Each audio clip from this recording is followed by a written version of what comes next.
jaga, mau kuliah, semua aja mau marah. Ini kan tujuannya melakukan penyembahan. Jadi yang paling penting pujian dan rasa syukur itu harus dari hati. Yes.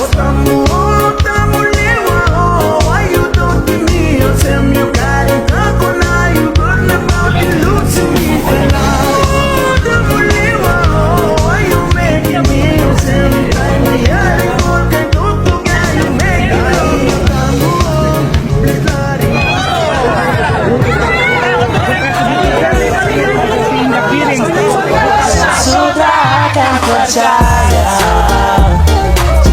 waktu sayangku di mana dulu saya kasih peluk tapi kau buang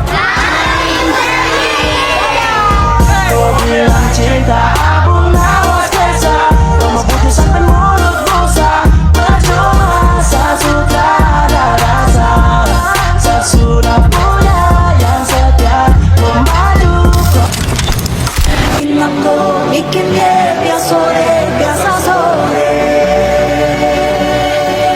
suaraku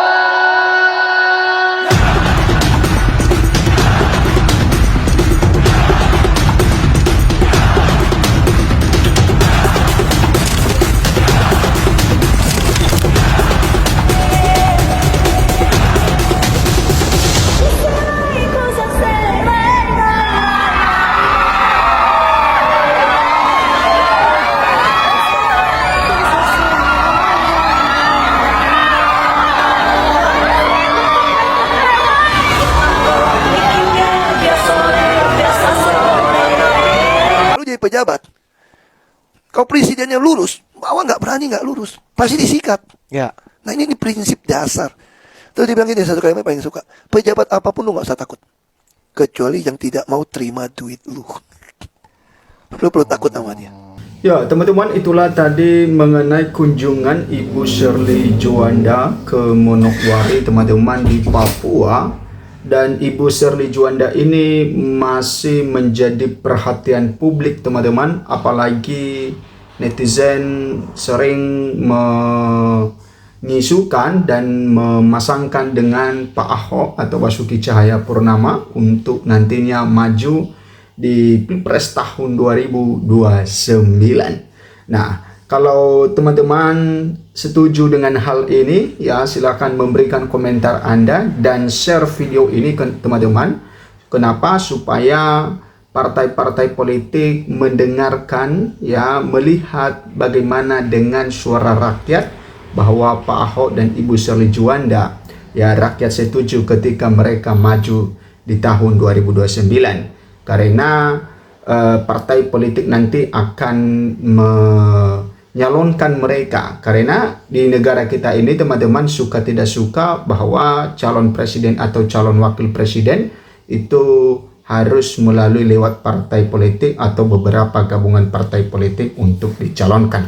Nah, bagaimana dengan partai politik kalau kita tidak menyuarakan hal ini? Ya, memberitahukan kepada mereka bahwa ini loh yang kami suka. Makanya share video ini sebanyak-banyaknya, teman-teman, sehingga masyarakat juga mengetahui bagaimana kinerja Ibu Shirley Juanda dan juga Pak Ahok menjadi pemimpin di negara kita ini.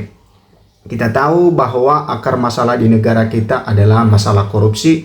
Tidak ada masalah selain itu, teman-teman. Ya, karena walaupun ada masalah yang lain, tetapi yang utamanya itu adalah masalah korupsi.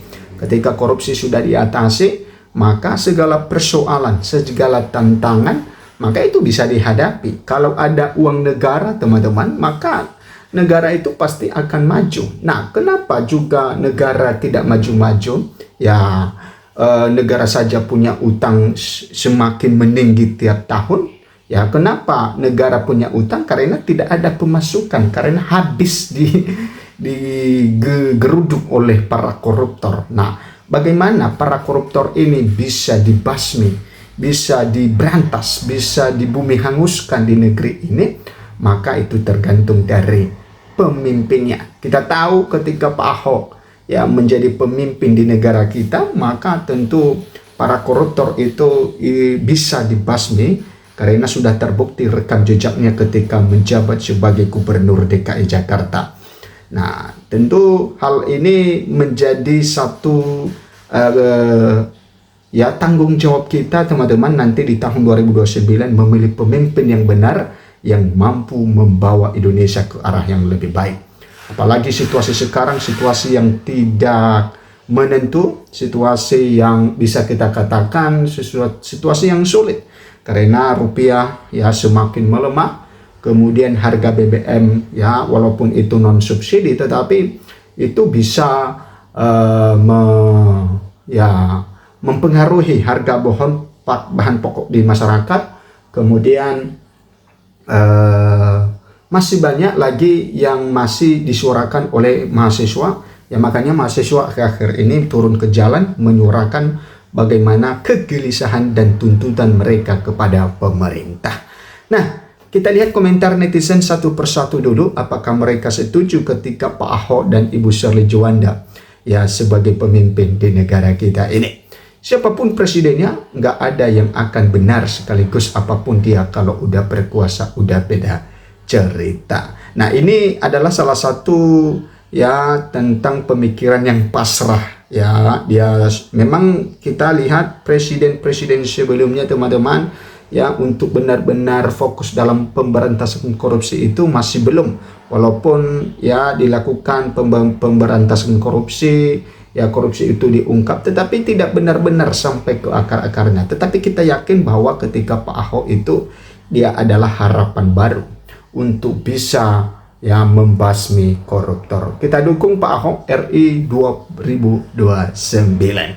Nah, di sini dikatakan cuma Ahok pejabat yang berani transparan ke rakyat tentang pengeluaran APBD. Ya, untuk kepentingan rakyat. Semua ada data dan kwitansinya. Nah, ini hal yang sangat penting teman-teman. Ketika ya seorang pemimpin itu transparan, ya tidak ada yang ditutup-tutupi, maka tentu yang di bawahnya itu juga pasti akan mengikuti transparan. Kenapa? Karena dia bertanya nanti ini kemana saja uang yang telah dianggarkan ini, apa yang sudah dibeli, apa program yang sudah terrealisasi, dan berapa anggaran yang sudah dipakai. Nah, tentu ya seorang pemimpin yang transparan, dia berani melakukan hal itu. Tetapi kalau pemimpin yang tidak transparan, ya yang penting ya ada pokoknya dan lain sebagainya, maka tentu dia tidak berani untuk ya mencari-cari hal itu. Yang dia saja tidak transparan, bagaimana dengan dia menuntut orang lain harus transparan. Nah, dengan hal itu maka harus dimulai segala sesuatu itu dimulai dari sang pemimpin. Pemimpin yang benar adalah pemimpin yang memang membuka semua data pengeluaran sehingga celah korupsi itu bisa ya tertutup teman-teman. Ya memang kalau misalnya kita juga dikasih satu anggaran 1 triliun misalnya, maka dalam penggunaan anggaran 1 triliun itu ya tidak transparan, ya tidak diketahui orang, tidak istilahnya ya tidak jelas tentang pengeluarannya, ya pasti ya ada celah korupsi di sana. Ya itu adalah fakta yang terjadi. Nah, coba kan kalau misalnya kuintasinya ada transparan, apa yang dibelanja ini dan ada barangnya, bukan hanya dibelanja ini tapi barangnya nggak ada. Nah, itu pasti ya celah korupsi itu minim sekali untuk dilakukan.